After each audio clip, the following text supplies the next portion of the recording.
Assalamualaikum warahmatullahi wabarakatuh. Ensiklopedia Al-Fatih kembali ke hadapan Anda untuk berbagi info Islami. Semoga menginspirasi aktivitas Anda hari ini. Dan jangan lupa klik tombol subscribe dan aktifkan notifikasi tombol lonceng agar tidak tertinggal berita terbaru dari Ensiklopedia Al-Fatih.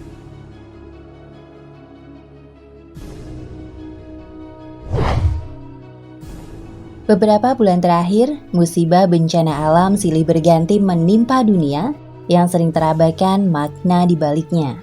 Sebut saja dari musibah virus COVID-19 atau virus corona, gempa bumi, erupsi, gunung berapi, tsunami, kebakaran di Australia, dan angin puting beliung yang selalu menelan banyak korban jiwa, harta, dan menghancurkan ratusan bangunan. Bencana alam terjadi yang sering disebutkan sebagai faktor dan gejala alam, namun yang dominan diabaikan dan tidak dipedulikan adalah atas kehendak Allah Subhanahu wa Ta'ala. Kalau Allah berkehendak, bencana di suatu daerah bisa terjadi karena memang sudah ada izin dari Yang Maha Kuasa.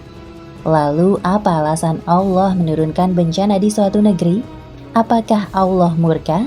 Apakah Allah benci sama penduduknya? Atau sebagai bentuk peringatan kepada manusia? Sebenarnya Allah ingin menyampaikan pesan pada manusia dengan mengirimkan bencana alam. Sebab banyak manusia yang tak mengindahkan perintah dan larangan Allah.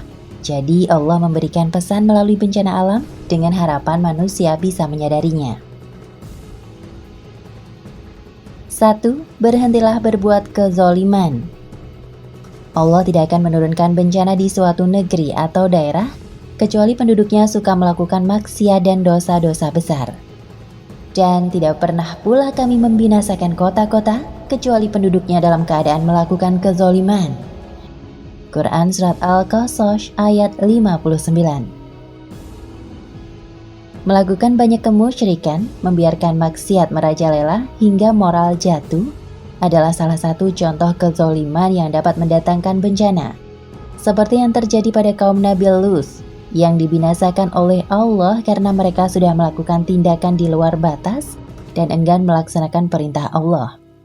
Dengan didatangkannya bencana, siapa tahu banyak orang yang sadar dan mau bertobat.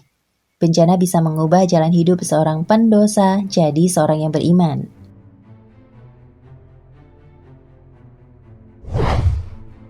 2. Terlalu mencintai dunia. Ada banyak ayat dan hadis yang menerangkan agar umat muslim jangan terlalu mencintai dunia ini.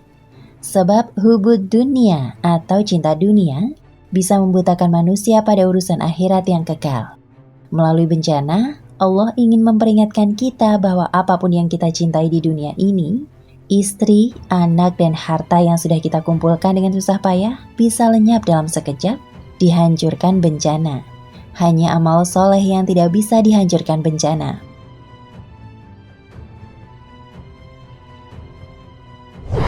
3. Lupa bakal ada kematian.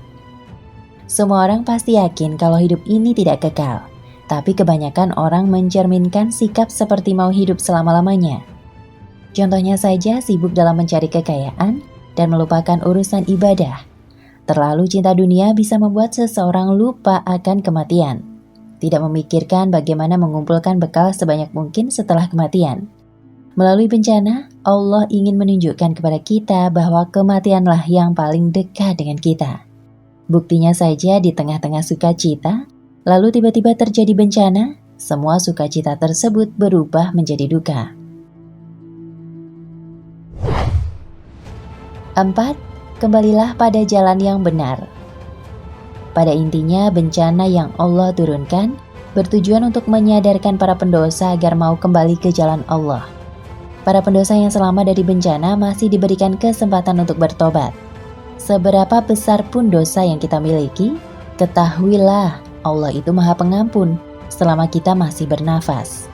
Kembalilah ke jalan Allah dan istiqomahlah di jalannya. Peristiwa bencana alam tentunya tidak terjadi begitu saja, tetapi banyak faktor yang menjadi penyebabnya. Jika para ilmuwan dan para ahli berpendapat bahwa rentetan bencana yang melanda negeri ini adalah sebuah fenomena alam saja, maka bagi seorang muslim, pemahaman terjadinya bencana alam tidak boleh hanya sampai di situ. Seorang muslim harus melihat terjadinya bencana alam dari dua sisi. Di antaranya, 1. Bencana sebagai ujian dari Allah. Bencana alam yang menimpa manusia dapat memberikan makna tanda kecintaan Allah Subhanahu wa Ta'ala kepada seorang hamba.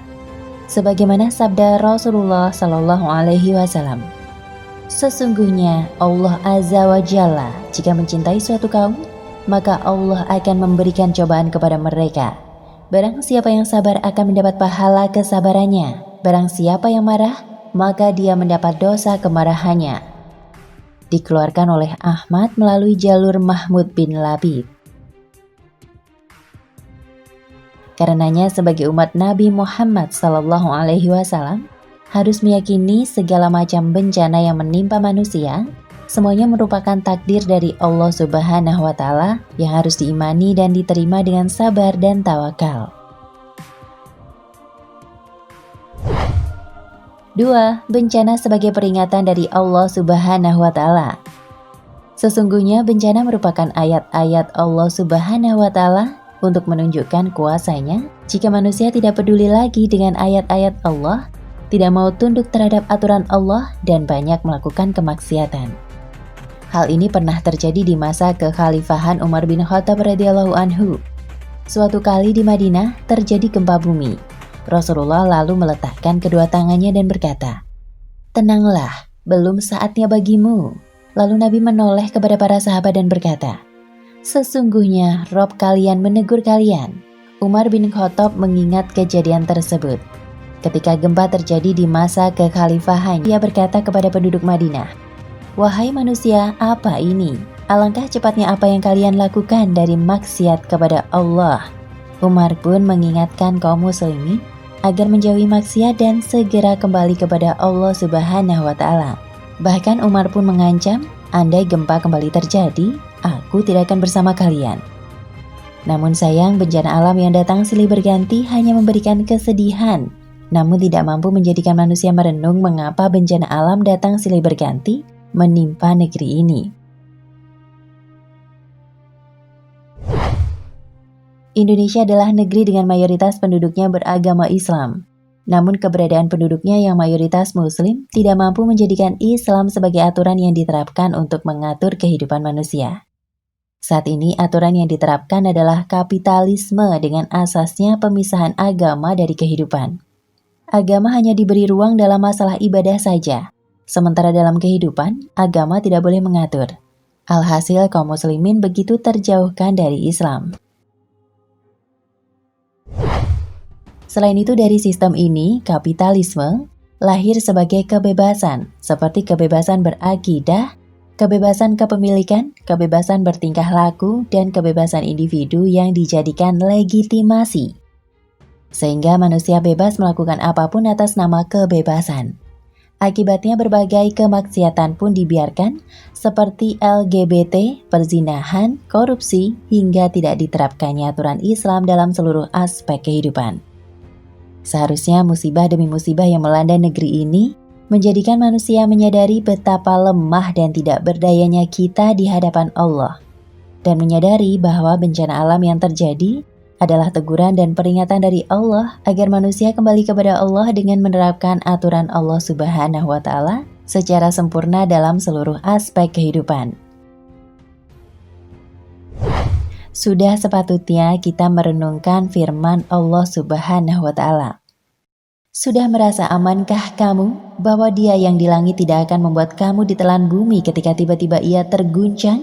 Atau sudah merasa amankah kamu bahwa Dia yang di langit tidak akan mengirimkan badai yang berbatu kepadamu? Namun kamu akan mengetahui bagaimana akibat mendustakan peringatanku. Dan sungguh orang-orang sebelum mereka pun telah mendustakan rasul-rasulnya. Maka betapa hebatnya kemurkaanku. Quran Surat Al-Mulk ayat 16 hingga 18. Nah pemirsa Ensiklopedia Al-Fatih, sampai di sini perjumpaan kita kali ini. Semoga menginspirasi.